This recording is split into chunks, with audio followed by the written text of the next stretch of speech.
जय श्री राधेकृष्ण। भगवत गीता हिंदू धर्मर एक बहुत महान और पवित्र ग्रंथ। यहाकू भगवानଙ୍କ ज्ञानर एक अमूल्य धन बोली कुहा जाए। भगवत गीतार भगवान श्रीकृष्ण मनीष माननको जीवनर सत्य और धर्मर महत्व विषय शिक्षा देइछन्ति। मनीष किपरि भल जीवन बंचिब, कर्तव्य किपरि करिब, भगवानको किपरि भजिब एवं जीवनर सठिक पथ केमिति चयन करिब, यही सबु विषय रे गीतारे अत्यंत महत्वपूर्ण ज्ञान मिले। सेहितिपई एहाकू भगवत विज्ञान बोली कुहा जाए। पृथ्वीर बहुत देश रे लोक माने भगवत गीता पाठ करती। यह केवल एक धार्मिक ग्रंथ नुहे, बरं जीवन को सठिक भाव रे चलैबा पाई एक महान निर्देशिका मध्य अटे। गीतारे थिबा उपदेश माने मनीष मानंकु नीति, धर्म और भक्तिर मार्ग देखाए। सेहितिपई प्राचीन कालरू आज पर्यंत गीता को बहुत सम्मान दिया जाय आसुछि। गीता महात्म्यर भगवत गीता पाठ करिवार महत्व विषय अनेक कथा कुहा जायछि। सेतिरे कुहा जायछि जे गीता को भल भाबरे बुझिबा पई जणे भगवान श्रीकृष्णଙ୍କ भक्त किंबा जणे ज्ञानी गुरुଙ୍କ सहायता नेबा उचित। मनीष श्रद्धा और भक्ति सहित गीता पाठ करिबा उचित। गीता को बुझिबा बेले निजर मतामत किंबा भिन्न व्याख्या जोड़िबा उचित नुहे। गीतार अर्थ सही भावरे बुझिबा उचित जेपरि भगवान श्रीकृष्ण याकू कहिथिले। भगवत गीता को किपरि बुझिबाकू हेबो तार उदाहरण गीतारे मध्य मिले। अर्जुन स्वयं भगवान श्रीकृष्णଙ୍କ ठारू गीतार उपदेश शुणिथिले। से भगवान कथांक पूर्ण श्रद्धा सहित ग्रहण करिथिले एवं सही भावरे बुझिथिले। सेही पई जेउ लोक गीता को बुझिबाकू चाहंती सेमाने अर्जुनଙ୍କ भली भक्त और विश्वास सहित याकू बुझिबा उचित। जदि कोनोसी भाग्यशाली व्यक्ति गुरु परंपरा रे आसुथिबा गुरुଙ୍କ ठारू भगवत गीता को बुझंती तेबे से बहुत उत्सव महान ज्ञान पाई पारंती।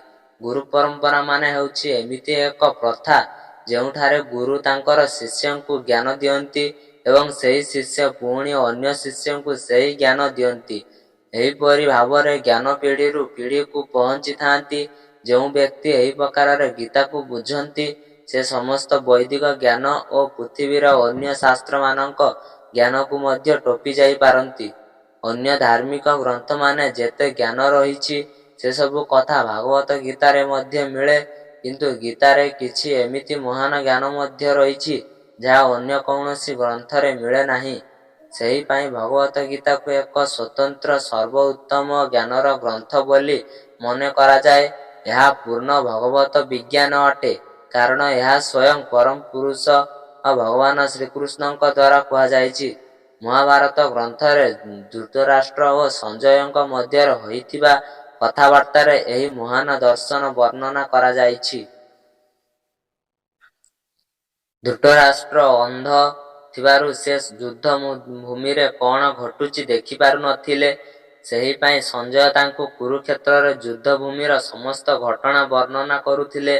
सेतिरे भगवान श्रीकृष्ण और अर्जुनଙ୍କ मध्यरे होइथिबा गीतार उपदेश मध्य वर्णित होइछि।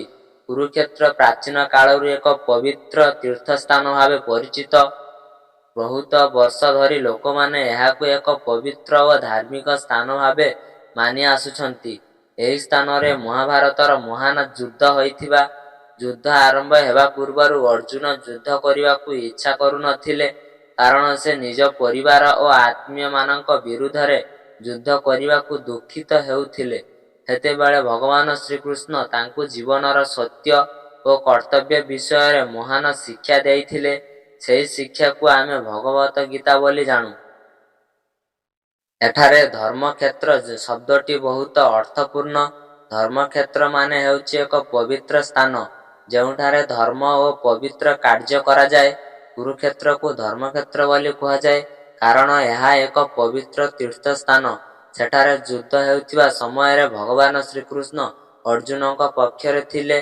सेहितिपई पांडव मानक पक्ष को धर्मर पक्ष बोली मने करा जाइछि। कौरव मानकर पिता धृतराष्ट्र तांको पुओ मानक विजय विषय रे बहुत संदिहान थिले। से भाबुथिले जे तांको पुओ माने युद्धरे जीति पारिबे कि नाही। सेही पई से संजयଙ୍କୁ युद्ध भूमि रे कोण घटुची बोली पचारिथिले। एही पई भावरे कुरुक्षेत्रर युद्ध भूमि रे भगवान श्रीकृष्ण ଅର୍ଜୁନଙ୍କୁ ଯେ ମହାନ ଜ୍ଞାନ ଦେଇଥିଲେ, ସେହି ଜ୍ଞାନକୁ ଅନେକ ଭଗବତ ଗୀତାରେ ଭାବରେ ପାଇଛନ୍ତି। ଏହି ଗ୍ରନ୍ଥ ଆଜି ମଧ୍ୟ ମଣିଷମାନଙ୍କ ସତ୍ୟ, ଧର୍ମ ଓ ଭଲ ଜୀବନର ପଥ ଦେଖାଏ। ସେହିପାଇଁ ଭଗବତ ଗୀତା ସମସ୍ତଙ୍କ ପାଇଁ ଏକ ଅମୂଲ୍ୟ ଜ୍ଞାନର ଭଣ୍ଡାର ଅଟେ। ଏହା ପୂର୍ବେ ଆମେ ଏହି ବିଷୟକୁ ଗଭୀରତା ସହିତ ବୁଝିବା। ଆପଣମାନଙ୍କୁ ଅନୁରୋଧ ଯେ ଏହି ଭିଡ଼ିଓକୁ ଶେଷ ପର୍ଯ୍ୟନ୍ତ ଦେଖନ୍ତୁ। ଯଦି ଆପଣଙ୍କୁ ଏହି ପ୍ରୟାସ ପସନ୍ଦ ଆସେ ତେବେ ଭିଡ଼ିଓକୁ ଲାଇକ୍ କରନ୍ତୁ ଏବଂ ତଳେ କମେଣ୍ଟରେ ଜୟ ଶ୍ରୀ ରାଧେକୃଷ୍ଣ ଅବଶ୍ୟ ଲେଖନ୍ତୁ। ଏହା ସହିତ ଯଦି ଆପଣ ଆମ ଚ୍ୟାନେଲକୁ ଏପର୍ଯ୍ୟନ୍ତ ସବସ୍କ୍ରାଇବ୍ କରିନାହାନ୍ତି ତେବେ ଏବେ ହିଁ ସବସ୍କ୍ରାଇବ୍ କରନ୍ତୁ ଏବଂ ବେଲ୍ ଆଇକନକୁ ନିଶ୍ଚୟ ଦବାନ୍ତୁ, ଯାହା ଫଳରେ ଆମର ପ୍ରତ୍ୟେକ ପ୍ରେରଣାଦାୟକ ଭିଡ଼ିଓ ସର୍ବପ୍ରଥମେ ଆପଣଙ୍କ ପାଖରେ ପହଞ୍ଚି ପାରିବ। ଏଠାରେ ବ୍ୟବହୃତ ଧର୍ମକ୍ଷେତ୍ର ଶବ୍ଦଟିର ବହୁତ ଗଭୀର ଓ ମହତ୍ତ୍ୱପୂର୍ଣ୍ଣ ଅର୍ଥ ଅଛି।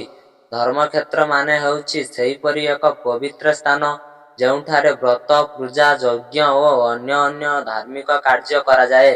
ଏପରି ସ୍ଥାନରେ ଧର୍ମ ଓ ସତ୍ୟର ପ୍ରଭାବ ଅଧିକ ଥାଏ। କୁରୁକ୍ଷେତ୍ର ଯୁଦ୍ଧଭୂମିକୁ ମଧ୍ୟ ଧର୍ମକ୍ଷେତ୍ର ବୋଲି କୁହାଯାଏ, କାରଣ ଏହା ପ୍ରାଚୀନ କାଳରୁ ଏକ ପବିତ୍ର ତୀର୍ଥସ୍ଥାନ ଭାବେ ପରିଚିତ। ସେଠାରେ ବହୁତ ଋଷି, ମୁନି ଓ ଧାର୍ମିକ ବ୍ୟକ୍ତିମାନେ ପୂଜା ଓ ଯଜ୍ଞ କରୁଥିଲେ। ସେହିପାଇଁ ଏହି ସ୍ଥାନକୁ ଧର୍ମର ସ୍ଥାନ ବୋଲି ମନେ କରାଯାଏ। କୁରୁକ୍ଷେତ୍ରରେ ଯୁଦ୍ଧ ସମୟରେ ପରମ ପୁରୁଷ ଭଗବାନ ଶ୍ରୀକୃଷ୍ଣ ଅର୍ଜୁନଙ୍କ ପକ୍ଷରେ ଥିଲେ। ଏହା ଏହି ଯୁଦ୍ଧକୁ ଆଉ ଅଧିକ ମହତ୍ତ୍ୱପୂର୍ଣ୍ଣ କରିଦେଇଥିଲେ। ଭଗବାନ ଶ୍ରୀକୃଷ୍ଣ ପାଣ୍ଡବମାନଙ୍କ ସହ ଥିବାରୁ ଲୋକମାନେ ଭାବୁଥିଲେ ଯେ ଧର୍ମ ଓ ନ୍ୟାୟ ପାଣ୍ଡବମାନଙ୍କ ପକ୍ଷରେ ଅଛି। କୌରବମାନଙ୍କର ପିତା ଧୃତରାଷ୍ଟ୍ର ଏହି ଯୁଦ୍ଧ ବିଷୟରେ ବହୁତ ଚିନ୍ତା ଥିଲେ। ସେ ଜନ୍ମରୁ ଅନ୍ଧ ଥିଲେ, ସେଥିପାଇଁ ସେ ନିଜ ଆଖିରୁ ଯୁଦ୍ଧଭୂମିର ଘଟଣା ଦେଖିପାରୁନଥିଲେ। କିନ୍ତୁ ସେ ତାଙ୍କ ପୁଅମାନଙ୍କ ବିଷୟରେ ବହୁତ ଚିନ୍ତିତ ଥିଲେ। ସେ ଭାବୁଥିଲେ ଯେ ଏହି ଯୁଦ୍ଧରେ ତାଙ୍କ ପୁଅମାନେ ଜିତିପାରିବେ କି ନାହିଁ। ଏହି ଚିନ୍ତା ଓ ସନ୍ଦେହରେ ପଡ଼ି ସେ ତାଙ୍କର ସଚିବ ସଞ୍ଜୟଙ୍କୁ ପଚାରିଲେ। ସେ ସଞ୍ଜୟଙ୍କୁ ପ୍ରଶ୍ନ କଲେ, ମୋର ପୁଅମାନେ ଓ ପାଣ୍ଡବଙ୍କ ପୁଅମାନେ କୁରୁକ୍ଷେତ୍ର ଏକତ୍ର ହୋଇ କ'ଣ କରୁଛନ୍ତି? ବାସ୍ତବରେ ଧୃତରାଷ୍ଟ୍ର ଭଲ ଭାବରେ ଜାଣୁଥିଲେ ଯେ ତାଙ୍କ ପୁଅମାନେ ଓ ତାଙ୍କ ସାନ ଭାଇ ପାଣ୍ଡବଙ୍କ ପୁଅମାନେ ଯୁଦ୍ଧ କରିବା ପାଇଁ ଦୃଢ଼ ନିଶ୍ଚୟ କରି କୁରୁକ୍ଷେତ୍ର ଯୁଦ୍ଧଭୂମିରେ ଏକାଠି ହୋଇଛନ୍ତି। ସେମାନେ ଯୁଦ୍ଧ ପାଇଁ ପୂର୍ଣ୍ଣ ତୟାରୀ କରିଥିଲେ। ତଥାପି ସେ ଏହି ପ୍ରଶ୍ନ କଲେ କାରଣ ତାଙ୍କ ମନରେ ବହୁତ ଚିନ୍ତା ଓ ଆତଙ୍କ ଥିଲେ। ସେ ମନରୁ ଚାହୁଁଥିଲେ ଯେ ଭାଇମାନଙ୍କ ମଧ୍ୟରେ ଯୁଦ୍ଧ ନ ହେଉ। ସେ ଚାହୁଁଥିଲେ ଯେ କୌଣସି ଭାବରେ ଆପସରେ ସମ୍ମିଳିତ ହୋଇଯାଉ ଏବଂ ଯୁଦ୍ଧ ରୋକିଯାଉ, କାରଣ ଯୁଦ୍ଧ ହେଲେ ଦୁଇ ପକ୍ଷ ବହୁତ ଲୋକ ମୃତ୍ୟୁବରଣ କରିବେ।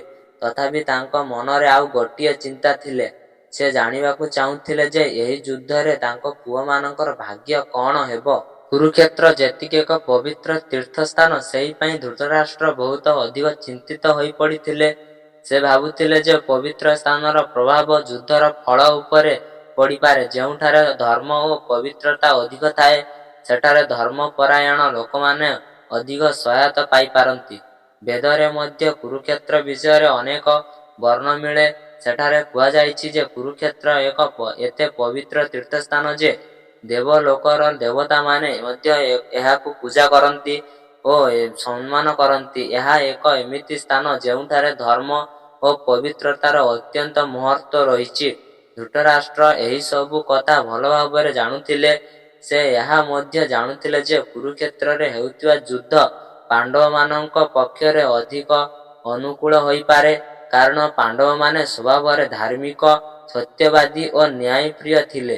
ସେମାନେ ସଦା ସତ୍ୟ ଓ ଧର୍ମର ପଥକୁ ଅନୁସରଣ କରୁଥିଲେ। ଏହି କାରଣରୁ ଧୃତରାଷ୍ଟ୍ରଙ୍କ ମନରେ ବହୁତ ଭୟ ଓ ଚିନ୍ତା ଥିଲେ। ସେ ଭାବୁଥିଲେ ଯେ ଏମିତି ଏହି ପବିତ୍ର ଧର୍ମକ୍ଷେତ୍ରରେ ହେଉଥିବା ଯୁଦ୍ଧ ପାଣ୍ଡବମାନଙ୍କ ପକ୍ଷରେ ଯାଇପାରେ ଏବଂ ତାଙ୍କ ପୁଅମାନେ ପରାଜିତ ହୋଇପାରନ୍ତି। ସେଥିପାଇଁ ସେ ଅଧିକ ଆତଙ୍କିତ ହୋଇ ସଞ୍ଜୟଙ୍କୁ ଯୁଦ୍ଧର ପରିସ୍ଥିତି ବିଷୟରେ ପଚାରିଥିଲେ। ସଞ୍ଜୟଙ୍କ ପାଖରେ ଦିବ୍ୟ ଦୃଷ୍ଟି ଥିଲେ, ଯାହାଦ୍ୱାରା ସେ ଦୂରରୁ ମଧ୍ୟ ଯୁଦ୍ଧଭୂମିର ଘଟଣା ଦେଖିପାରୁଥିଲେ ଓ ସେଗୁଡ଼ିକ ଧୃତରାଷ୍ଟ୍ରଙ୍କୁ କହୁଥିଲେ। ଏହିପରି ଭାବରେ ଧୃତରାଷ୍ଟ୍ରଙ୍କ ପ୍ରଶ୍ନ ଭଗବତ ଗୀତାର କଥା ଆରମ୍ଭ ହୋଇଥିଲେ। ଏହି ପ୍ରଶ୍ନ ପରେ ସଞ୍ଜୟ କୁରୁକ୍ଷେତ୍ରରେ ଯୁଦ୍ଧଭୂମିରେ ଘଟୁଥିବା ସମସ୍ତ ଘଟଣା ବର୍ଣ୍ଣନା କରିବା ଆରମ୍ଭ କରନ୍ତି ଏବଂ ପରେ ଭଗବାନ ଶ୍ରୀକୃଷ୍ଣ ଅର୍ଜୁନଙ୍କୁ ଯେ ମହାନ ଜ୍ଞାନ ଦେଇଥିଲେ ସେହି ଜ୍ଞାନକୁ ଆମେ ଭଗବତ ଗୀତାରେ ଭାବରେ ପାଉଛୁ। ସଞ୍ଜୟ ବ୍ୟାସଦେବଙ୍କର ଶିଷ୍ୟ ଥିଲେ। ବ୍ୟାସଦେବ ଜଣେ ମହାଜ୍ଞାନୀ ଋଷି ଥିଲେ। ତାଙ୍କର କୃପାରୁ ସଞ୍ଜୟ ଏକ ଆଲୋକିତ ଶକ୍ତି ପାଇଥିଲେ।